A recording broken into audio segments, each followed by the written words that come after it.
Guys, welcome back to another episode of the MFC Approach podcast. Once again, I'm your host, Luke Matson, and I am beyond excited. And I know I usually start like that when I have a guest on the show, but I mean it so genuinely every single time. And today, especially, I mean it with all my heart.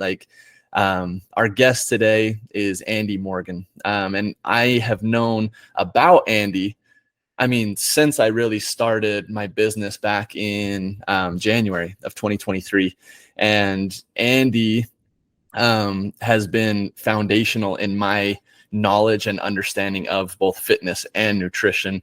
And so the fact that I have Andy on the show today, it's like a mentor that I've never met before is finally here, and I get to actually meet him and talk to him. And so I'm really, really excited, Andy. And so welcome to the show, man. Thank you, Luke. That's really nice to hear. There are people that I've met that I also feel very much the same about. So I understand that feeling. I get it. Yeah. It's, yeah.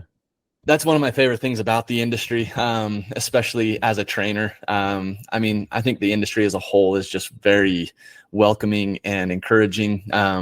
But it's one thing I've really found from, trainer or coach to beginner trainers or coaches. Everybody is just, for the most part, people are so willing, to share their knowledge, share what they've learned, and help people grow. And I have found that time and time again. And so it's funny, I've had Andy's books. You can see Andy's books sitting there behind him, and I've got them sitting right here next to me as well, the Muscle Strength Pyramid.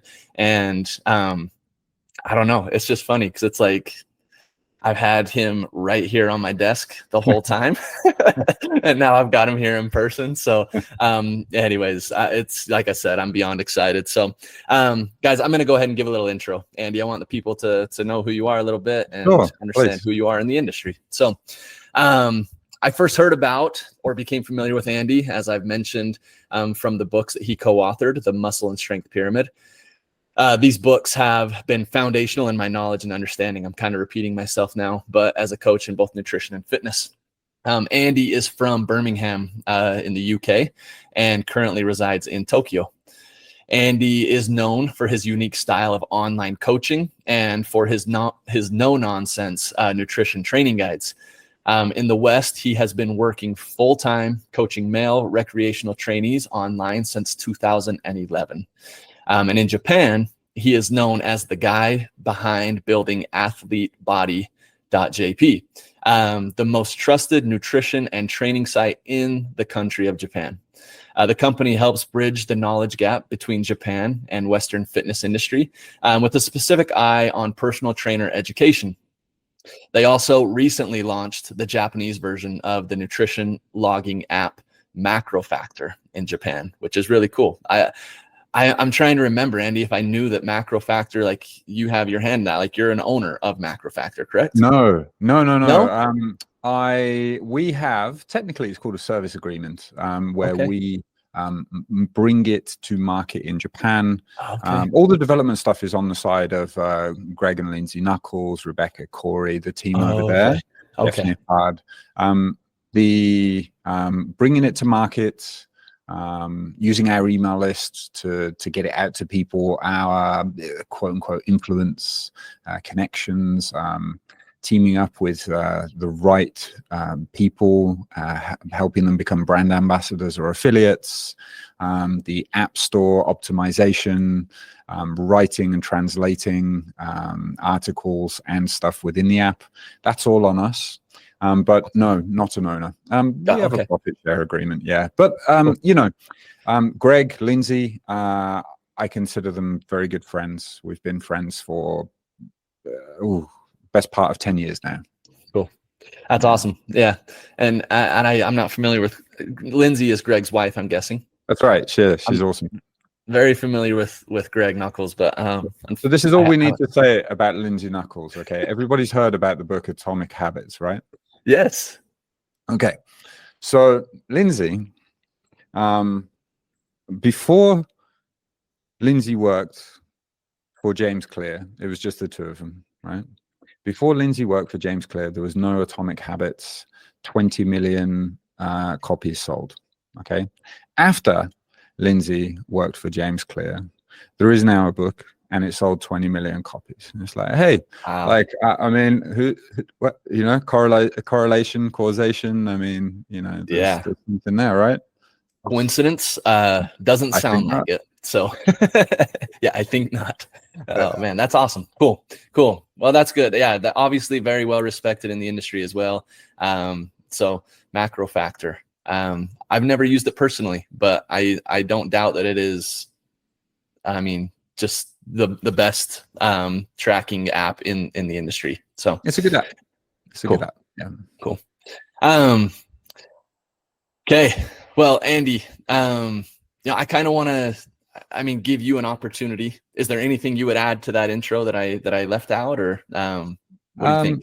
It was good.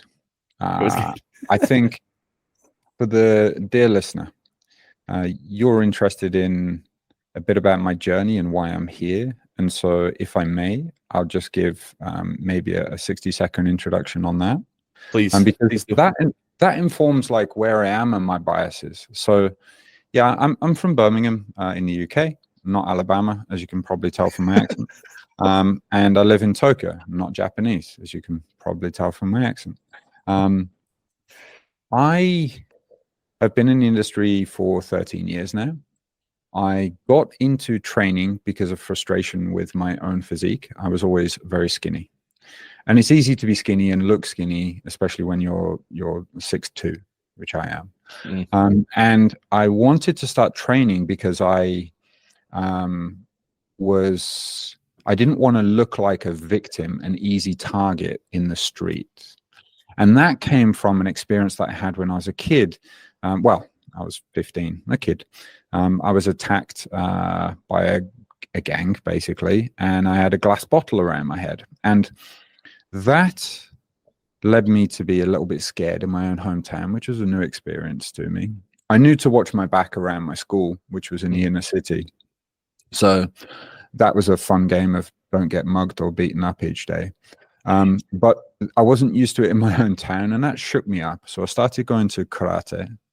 You're seeing the Japan connection now. So I started going to, or karate as we pronounce it. And then someone pointed out to me, you know, part of self-defense is not getting attacked in the first place. Yes, maybe you know a little bit of karate right now, but you got to look like less of a victim as well. Let's get you down the gym. So I started going to the gym. And that was from about the age of 17, once I could get a job and I could afford that gym membership. And yeah, that essentially, when I was coming up to graduation, I didn't know what I wanted to do. And I thought, hey, karate is a hobby. I traveled around a bit during my summers of university. I'll go to Japan, do karate, teach English, and come back in a year and find a job. And I didn't. I just carried on. And I've been in Japan now for 19 years.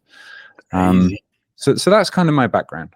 And awesome. Where the kind of fitness industry stuff connects in is, as I said, I was always very frustrated with my physique, my lack of results. I got results initially, and then I plateaued.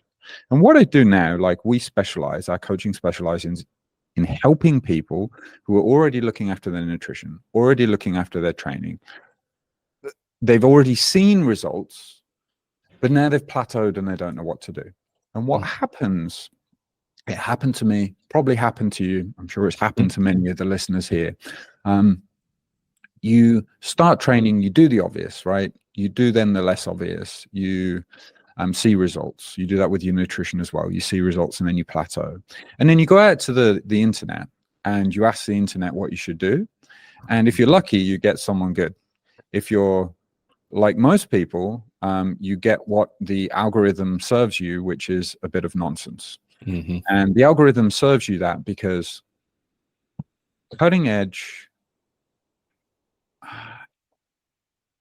information is, by definition, immature science. But that's what gets the attention of the algorithm because it's edgy, right? And so what we end up with is, on whether it's on podcasts or it's on our social media feeds, we end up with pure speculation or lies stated as totally unchecked fact. and it just muddies the waters. But the attention gets picked up because of that, right? And it's everywhere. Yeah. Right, because that's what the algorithms reward. Because everyone's arguing in the comments, right? It's like, whoa, really? Have you heard about this? It's like, no, but I can immediately dismiss it. But a lot of people can't, right? Because they don't know how to look at these things. And so I felt really dicked around by the fitness industry because I went down this route of eating protein every 3 hours and taking a whole bunch of supplements because that's what the internet told me to do. And then I kind of realized that actually I didn't need any of that stuff. I just needed to train really hard and eat enough protein and eat more, just more, because I wasn't eating enough. That's what I needed to grow through my plateau, right? It was literally as simple as that. And I started writing because I wanted my Japanese friends in the gym to not fall for the same nonsense that I did, because they were all taking all these supplements that frankly they didn't need, but they were very hardcore. It was a bodybuilding gym. Everyone there competed. Gotcha. And so I started writing. I'd write in English. I'd write in Japanese. I'd do my summary thoughts in English. I'd get those translated into Japanese. Originally, ripbody.com was ripbody.jp. It was English and Japanese. It was a bit of a mess. And no one cared. But some English readers cared, and one of them said, "Oh, hey, how much is your online coaching?" There's a guy called Phil from San Francisco, and so I responded in the comments. I was like, "Phil, may I send you an email?" And he's like, "Yeah, sure." So I sent him an email. I was like, "Look, Phil, my 12-week package includes this, and this. It's $899. What do you say?" And he's like, "Great, sign me up. I'd love to go ahead, man. Love your writing. It's been great, very helpful so far. I want to work with you." So now I'm Googling how to take money in Japan from America, right? This is 2011, right? And Japanese banking is like, you don't even want to know. It's still in the dark ages. So then PayPal comes up. I sign up for a PayPal account and I take it from there. I start writing about how I'm doing online coaching now, how I've got, this is my offer, more people come, and I built the business from there. But it all comes from this place of not wanting people to go through the same pain, the same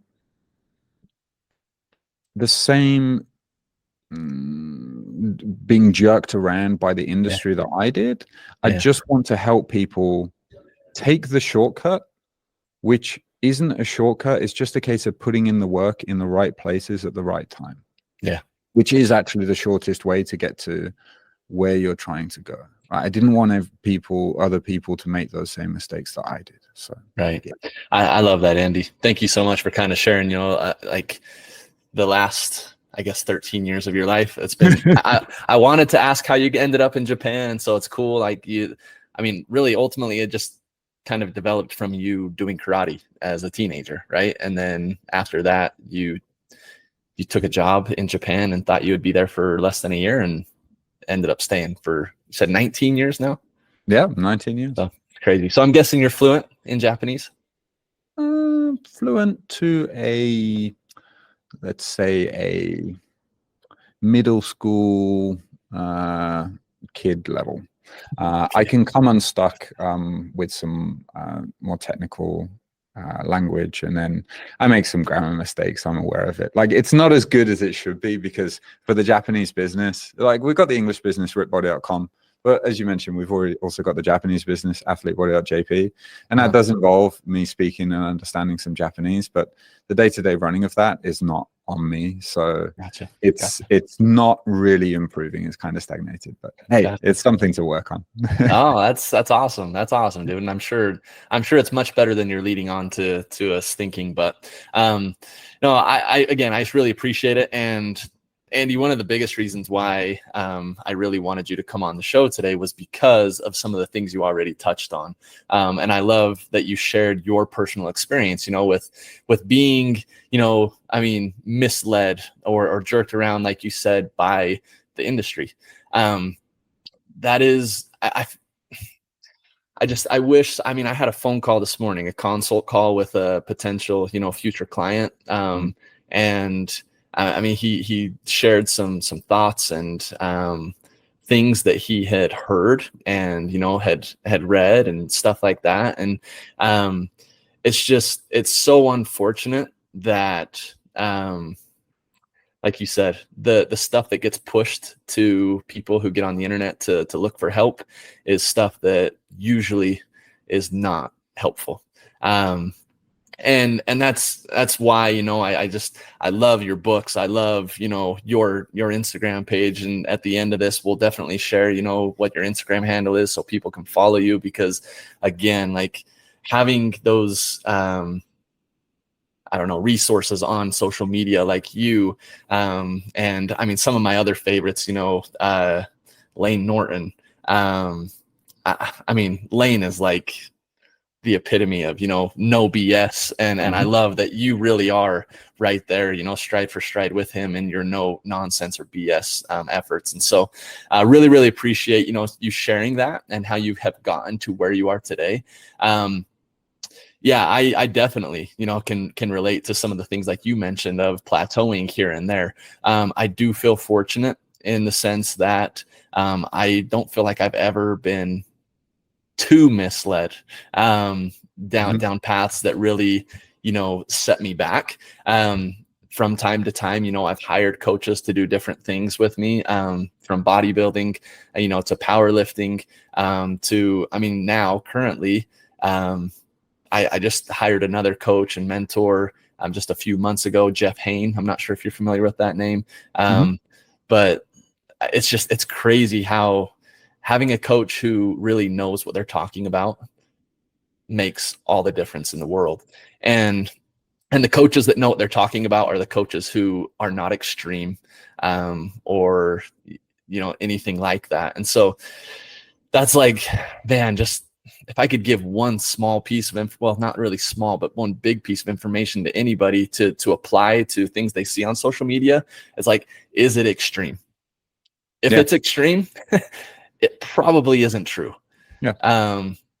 This morning, I saw something that just kind of set me off. And so I created a post about fruits and vegetables, and the idea, that we have to defend fruits and vegetables from being villainized nowadays is absolutely wild to me. And so just little things like that. And we're definitely going to get into some more of these ideas that we can kind of break down and talk about a little bit more. But again, Andy, thank you so much just for the intro and kind of helping everybody know who you are a little bit better. Sure. Do you want to get to that fruit and vegetables? Do you want to talk about that? We can do that right now. Let's do it. Yeah. I mean, because what was the claim? Well, I mean, just the ones that I most hear, and the one that I heard this morning is, the sugar in fruits. Like, fruits make you fat because there's sugar in them. And it's like, okay, no, that's not true. Like, eating too much of something is definitely what makes a person fat. So I'm just curious, Andy, like what your take is on the whole fruits and the sugars in fruits, and, are they good or are they bad? You know what I'm saying? Yeah. So the way, if possible, I like to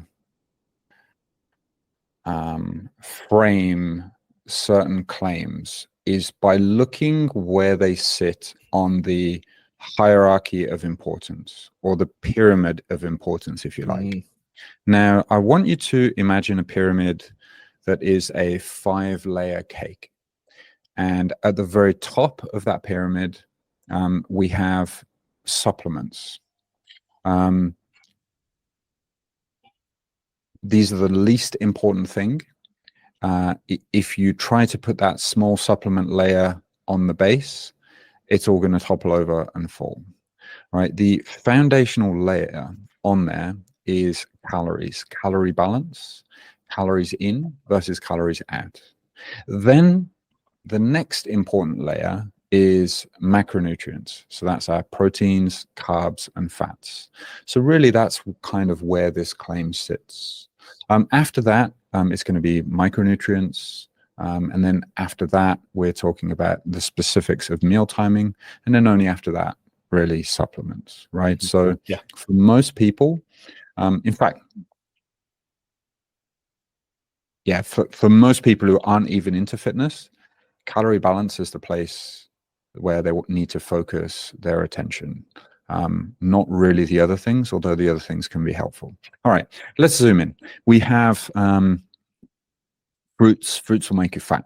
Okay, I can debunk this, and then we can talk about where this comes from. So fruits have sugar. Sugar is a carbohydrate. Carbohydrates are a macronutrient, and macronutrients sit as the second order of priority calorie balance coming first. So the claim that the sugar is going to make you fat, well, we can dismiss that. This is assuming, obviously, that you trust me. Yeah. That you are on board with the whole idea that calories in versus calories out is where it's at. Now, where this claim comes from, because it wasn't originally about fruit, it's that sugar spikes insulin. When insulin is high, the fat burning process is blocked. Yes. And therefore you hold on to more fat, and then the next logical step is that you gain more fat, which isn't really the case. It's about calorie balance. Now, when we have a carby meal, when we have a meal that has more carbs, more sugar, insulin is spiked higher. Yes, this is to mop up the sugar in the blood and put it into the different organs, different tissues around the body. This is what's supposed to happen. And if calorie balance is the same at the end of the day, then there'll be no difference whether you had more sugary food or not. However, foods that are more sugary tend to be less satiating. When we are less satiated, we tend to eat more. Mm-hmm. It's harder to sustain a calorie deficit, which is what is needed for fat loss. And so we have this notion that sugary foods are bad because they make us fat. And really it's because of that combination of the sugary foods and then the fat that tends to go with these foods. It just causes us to eat too much, push us into a calorie surplus, and gain weight, or prevent us from sustaining a calorie deficit because we're not eating the most filling foods.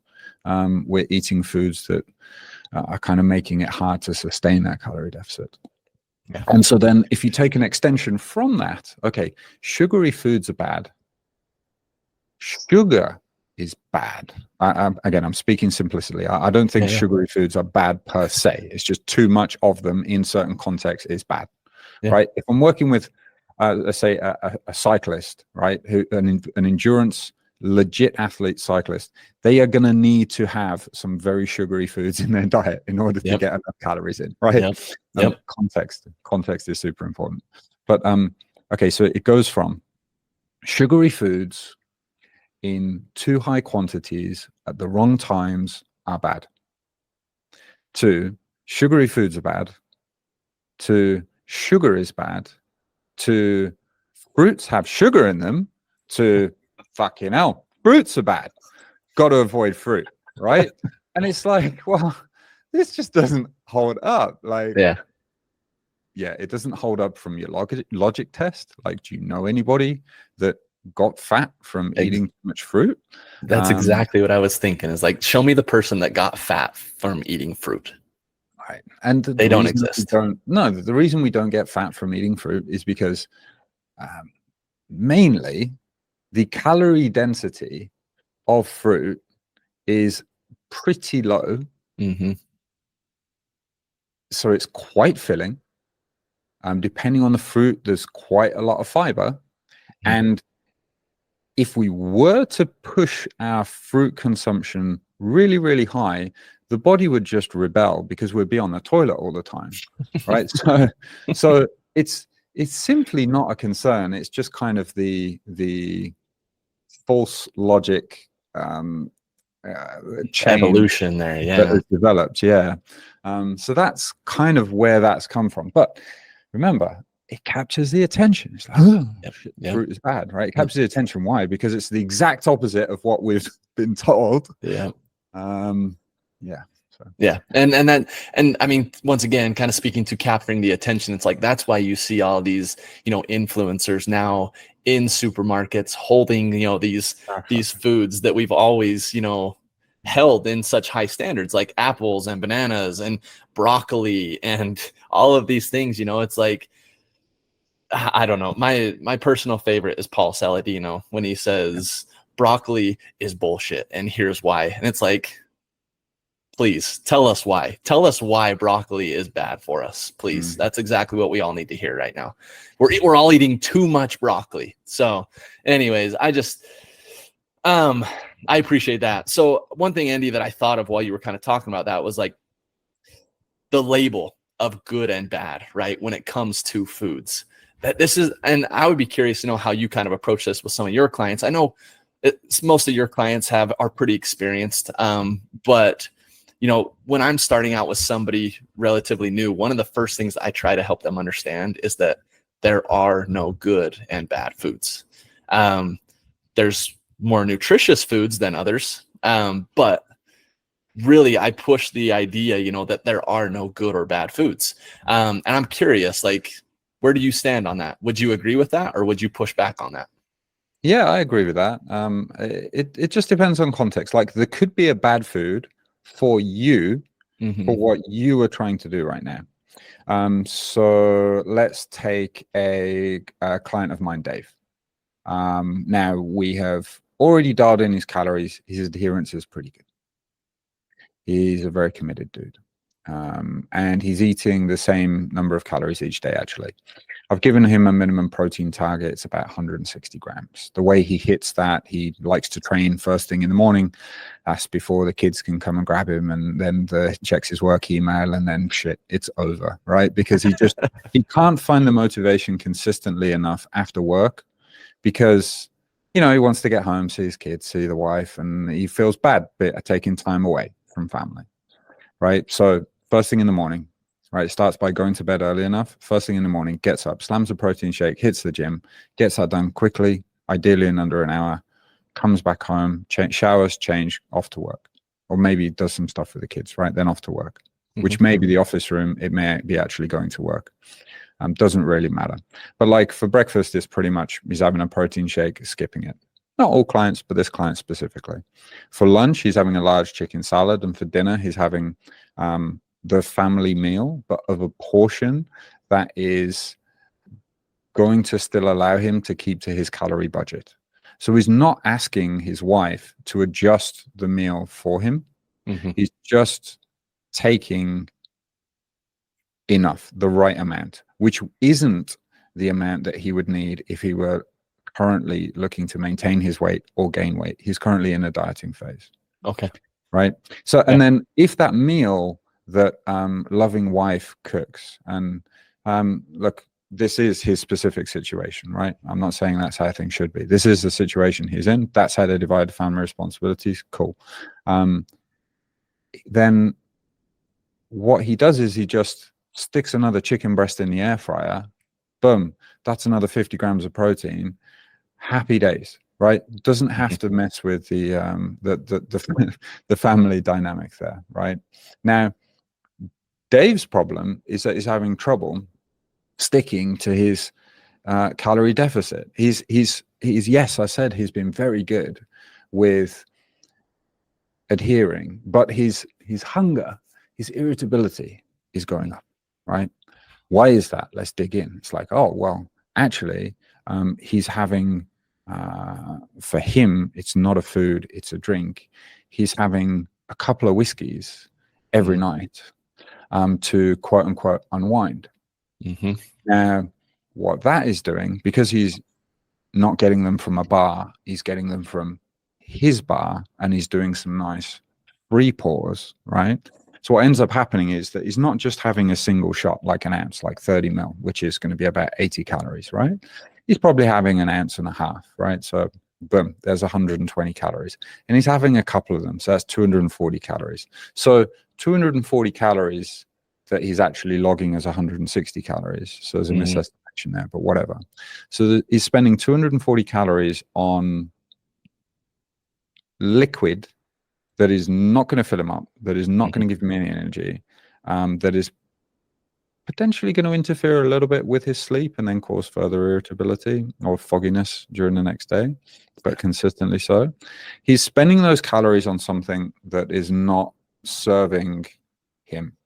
And so for him, whiskey is bad.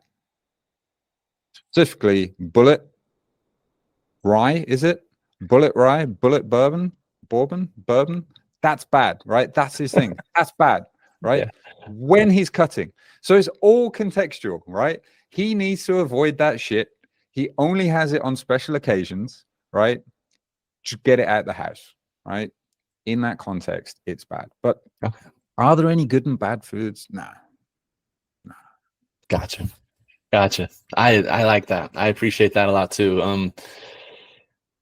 It is interesting. I was curious, as you were talking about how he breaks down his day, obviously he's prioritizing protein, which is awesome, right? Because that helps us feel more full and stuff. And so I was kind of waiting to see where this went. But yeah, the liquid calories, a lot of people that I work with, it's not necessarily alcohol, but it's like, the high processed, treats and sweets and stuff. Like that's the stuff that's just so easy, to go from 1 to 2 to 3 to 4 of those things because there's nothing to them and they taste amazing. The super high palatable food, right? Like those things, especially, I don't know, I'd be curious, like in Japan, and I know over in the UK and Europe and stuff, they have more regulations on it, but it's like the sweets here in America, there's like no rules, it seems like, and they can put whatever they want in them. and anyways, and so those things are just so, I'll even say addicting because it's so hard to just have one. Which I don't tell people they can't have those things, right? But it's like, just know what the goal is, right? And I think you broke that down perfectly with Dave. Was that his name? Yeah, that's right. Yeah. So anyways, for that specifically, we could talk about that, like, and strategies for that. So okay, so food product makers, their goal is to get you buying their food, to make it as delicious as possible and get you to be a repeat customer. So even when it comes to quote unquote health bars, protein bars or whatever, right? They're going to use whatever labeling rules they can possibly bend, right, to label it as a health bar. And so that it tastes absolutely delicious so that you keep eating and buying more of them. Okay. And why are you going to do that? Well, you're going to buy them because you're hungry. Why are you hungry? Because you're not eating enough. Why are you not eating enough? Oh, because you're chasing fat loss right now. Okay. So you're chasing fat loss right now, and then you're going to try and keep up your habit of snacking. But the habit of snacking is still there, and it's now been replaced by these quote unquote healthy bars, but the calorie intake is still there, and maybe you eat slightly fewer calories overall because they're slightly more filling, but that could just be used better elsewhere. And then another thing, even more important, like their job is to put it in your face at the supermarket, make it super delicious, put billboards, commercials everywhere so that you want to buy it. So what you do, you make sure you're full before you go and do your grocery shopping, and you make a decision before you go grocery shopping on what you're going to buy, and you stick to it. And so then when you're at home, and assuming you don't live above a supermarket, as I actually do, there's one in my building, but even then it's like 30 floors down, so it's a bit inconvenient. So assuming that the supermarket is fairly far away, that puts in friction. And then James talks about this in his book, Atomic Habits. It adds friction to you then snacking, breaking your diet in some way. And so if it's not in the house, well, then you're very unlikely to go out, go to the store, grab the snack and then eat, right? It's just something you're doing to to kind of fill that void at the time, but you don't want it so much that you're going to go that extreme. So then let's say that you're in a family situation, there's kind of a fair few snacks around the house because you got kids. Cool. I get it. Right. So then what we want to do is we want to think about managing our food environment as best as we possibly can. We are now running a health spa. What would you have out on the counter? Is it your kids' snacks or is it a fruit bowl? Boom. Let's have a fruit bowl, fresh fruit, always out. That you're going to have to walk past from the couch. You're going to have to walk past that shit to the cupboard which is the furthest cupboard away on the top shelf or the bottom shelf at the back, right? To make it really inconvenient. And it's a cupboard. It's not glass. You can't see it. It's not teasing you. You have to actively seek it out. It's not in the fridge staring you in the face every time you go in for the milk, splash of milk for your coffee. You put it out of sight so it stays out of mind, and you put something else in. You're adding friction and you're trying as much as possible to remove it from your mind. And then we can go another layer further and you can recruit your kids. And for this one, the sweet spot is probably between 5 and 11. And you say to them, look, daddy's on a diet. Daddy's not going to be having any snacks, right? If you catch daddy having any snacks, right, then daddy owes you $5 or something like that, right? And now we've got the daddy snack jar, like payment jar, that's on the counter with a nice funny like label on it saying daddy's snack fine jar, right? Watching that build up, do it with quarters or something so it's even more exciting. And yeah, like you turn it into a family game, right? You get it, you get people on board that way. I love it. And I don't know, that kind of even touches on something that I am pretty passionate about with the whole fitness journey and lifestyle is helping your kids understand, the importance of not necessarily dieting, but living a healthy lifestyle. And so I really like that idea there. Man, Andy, like, I don't even know where we're at. Did I take you on too much of a tangent? No, I mean, I love it because that's where our conversation naturally went. I know that if we go too long, people will stop listening to us. And so I want to make sure we're kind of sensitive to that. But I do want to touch on a few of these things. And so maybe we can do kind of a rapid fire. Sure. I just want to list off a couple of more, hot topics in the industry, what people are talking about and the claims they're making around those things. And then I just want, your kind of rapid fire response to some of these things and what your take is on it. So again, some of these common topics that are being used right now, and I don't know, I want to be careful what word I use here. I guess just used for whatever it may be, marketing or just to grab people's attention, for followers, for likes, for whatever it may be. So I have 3 here. So I want to go through these really quickly. Sure. Intermittent fasting is the best way to diet. Burn fat. Yeah? Yes. Yeah. Okay. Yeah. So I had at one point, I was writing about the lean gains method, which was reactionary to you got to eat protein every 3 hours. You got to have really high volume training. This was Martin Berkhan's method, which was, okay, actually skip breakfast, have a lunch and dinner, which I actually quite like that format still. Mm-hmm. But I bought into this idea that, yeah, if you just have a lunch and a dinner and you skip breakfast, then you would burn more fat and gain more muscle. And I was wrong. But I had a very popular website that was kind of built around many of those principles that Martin and other people talking about intermittent fasting were saying. So this was me at one point. Hey, I've fixed that, right? Intermittent fasting, the claim is that if you skip breakfast, typically that's how it is, because it's the easiest meal to skip, you'll burn more fat, right? Mm-hmm. So the reality of it is, if this helps you eat fewer calories and you're trying to lose weight, then great. Or if it helps you maintain your weight and that's what you're trying to do, because you then don't overeat, then great. But if the total calories are the same, whether you have a medium-sized lunch, a medium-sized breakfast, medium-sized lunch, medium-sized dinner, or you just have a large lunch and a large dinner, if the total calories are the same, then it's going to make no net difference, no net different effect on weight loss, or in fact, calorie partitioning, whether you're holding on to more muscle versus fat. As long as you don't take it to the super extreme of having just say one meal a day, right? Yeah. Doesn't seem to make much difference. Awesome. And so my advice for this intermittent fasting is do it if it helps, but if you don't like it or you end up eating more, don't. Awesome. You're not missing out. Awesome. So there's no magical powers with intermittent fasting is what you're telling us.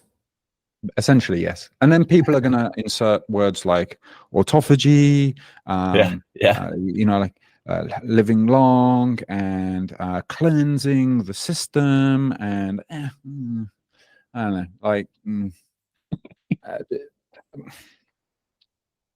when we're thinking of what is going to kill us, focus on the obvious shit first, not these potential optimizations that may or may not be true, because we don't have evidence for a lot of this stuff yet, right? So what do we need to do? 3 things. We want to get to and sustain a healthy body weight. We want to build strength and keep it, which involves gaining muscle. So put muscle in the bank for retirement so that we can get off the toilet under our own steam, right? Into our 80s, right? Instead of needing to be put into assisted care. Yep. And we want to get and sustain cardiovascular fitness. And all of these things combined massively reduce our disease risk. I love it. So anything that drags you away from those priorities, if you're not there yet, don't focus on it. And this leads us into your second point, your second question. Go on. Greens powders. Greens powders. Do greens powders replace vegetables and fruits? No. So the claim with greens powders, Athletic Greens would be the big one. They sponsor all of the big podcasts. But generally, like, these greens powders boost energy, immunity, health. Or it's a great insurance policy is the way that a lot of people justify these things, kind of in a similar way to multivitamin and minerals. Yes. Right? That's the claim, right? So the reality of it is that, well, there's a lot of unproven ingredients in these products. And there's a lack of long-term studies to really support these claims. The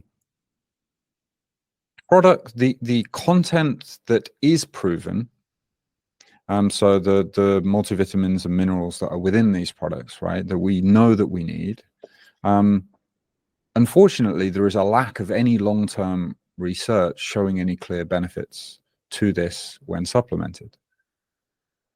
And that may be because there are nutrient absorption issues.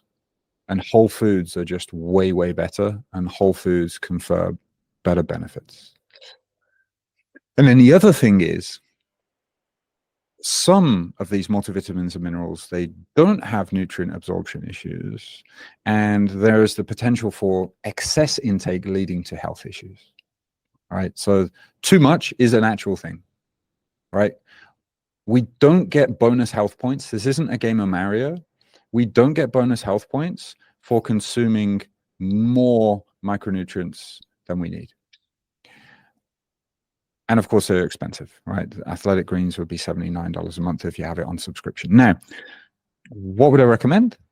Eat whole foods, especially fruits and vegetables. You get fiber, which is crucial for gut health, which is the latest buzzword, but everyone conveniently forgets that fruits and vegetables, right? And a good, nice variety of foods in our diets is what helps gut health, not some kind of magic powder. So, yeah. Love it. Love it. This one was briefly mentioned when we were talking about sugars earlier, but the need to wear blood glucose monitors or to track your blood glucose? Sure. So the claim here would be wear a blood glucose monitor because it's going to help you with weight management. It's going to help you with better dietary choices, and it will give you personalized nutrition to you. So what it does is it measures your blood glucose, your blood sugar level response throughout the day, and shows you how you respond to different foods or combinations of foods. Well, here's the reality of this. Fluctuations in blood glucose are normal, and in healthy people, they're very well regulated. There is a name for non-healthy people for this. They're diabetics. And so if you're not a diabetic, you don't need one of these. What it's going to do is it's going to teach you to fear carbs instead of focusing on how you feel after eating certain foods and how much of certain foods and in the combinations that you eat those natural foods, rather than focusing on calorie control. And it's expensive, you know, something you got to have on your arm or leg, or, you know, just, and there's a very fat monthly subscription to these products, right? So if my advice for this is, if you're looking to try to see whether a food is right for you or not, eat it with whatever you would normally eat, right? Not just in isolation, although you can do. If you don't feel good after eating it, don't eat it, or have a little less of it. And then people might say, yes, but I have been recently finding that, in fact, 2 people said this to me recently. I've been recently finding that after lunch, you know, I feel sleepy in the afternoons. I'm like, okay. So I was thinking of taking a blood glucose monitor because I'm hoping that that's going to tell me what I'm eating at lunch, whether that would be bad for me or not. And I'm like, okay. I'm like, well, you could take the blood glucose monitor. You could. But I can tell you now why you feel a bit sleepy after lunch. And they're like, oh, why? And I'll be like, well, it's down to one of 2 things, or one of 3 things. One, you ate too much at lunch. Yep. Yep. Right. Yep. You ate too much. Yeah. You ate too much. You're feeling a bit sleepy. Right. There's a reason that people have coffee after a big meal. Right. It's because, you know, the body gets like nice and relaxed. It's focusing on digesting that big meal. Right. Number 2, you had a few too many carbs in that lunch. Okay. It's not the sugars. It's just a few too many carbs generally. Right. It's like you just have a little bit less, not a big pasta lunch, a little bit less. Right. Or number 3, like you haven't been sleeping enough. And so you're just getting this natural afternoon dip, right? The caffeine that you had in the morning has started to wear off. And so the natural pep you up has now faded. But you're not having any caffeine after your lunch because you don't want the risk of that then affecting your sleep later on in the day, which can be a thing for certain people. And so that's why you've got that dip there. So like, you don't need it. You don't need a blood glucose monitor in order to track your blood sugar as a healthy person, because it's just going to tell you whether that food had more carbs or more sugar or not, which doesn't matter. Calorie balance is what matters. And you can figure out whether a food or a group of foods is good for you or not just by trying it and seeing how you feel. You don't, but the appeal of these things is that you get a number, but the problem is that that number is divorced from a specific outcome that you need to take. You can have, if I was to slam a protein shake now, my blood glucose would spike, right? That's what happens even with whey shakes, right? It doesn't mean that I'm suddenly feeling less energetic or sleepy or that something is wrong. No, it's just how it is. Yep. Awesome. Love it. Andy, thank you so much for sharing your knowledge, your wisdom with all of us today. And honestly, I would love to have you back on the show. So Is that something you'd be willing to do? I'm Sure, going to put you yeah. on the spot right now, man. Well, here's the thing. You have put me on the spot there, haven't you, Luke? Yes, I have. Yeah, you're getting me in a position where I can't say no, and you also know that I'm a man of my word. But no, look, I've enjoyed this conversation. Look, if the feedback is good, I'm happy to come back on. Awesome. The thing I'd like to leave people with is, look, when someone's stuffing a claim in your face, just first have a look at how this person makes their money, right? If it is, say, a coach like yourself, then, well, you, Luke, right? We as coaches, we are tied to the outcome of our clients. Our success, the success of our business depends on our client's success. Okay. So the likelihood of a coach who coaches people one-on-one themselves, the likelihood that they're full of, try not to swear, even though I have, full of it, is lower. But if you come across someone who's making big, bold claims, that's a red flag. And then also look for how they make the money, because if it's tied to, like, I don't know, affiliate payments from different supplement companies or whatever, or I don't know, whatever, like that's a red flag. Maybe consider avoiding. And then you can also look at what they're saying through this lens of the pyramid of importance.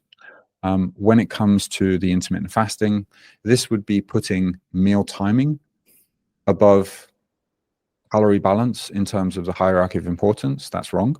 When it comes to the blood glucose monitors, that would be putting the specific carbohydrates, the macronutrients above calorie balance. So we know that's wrong.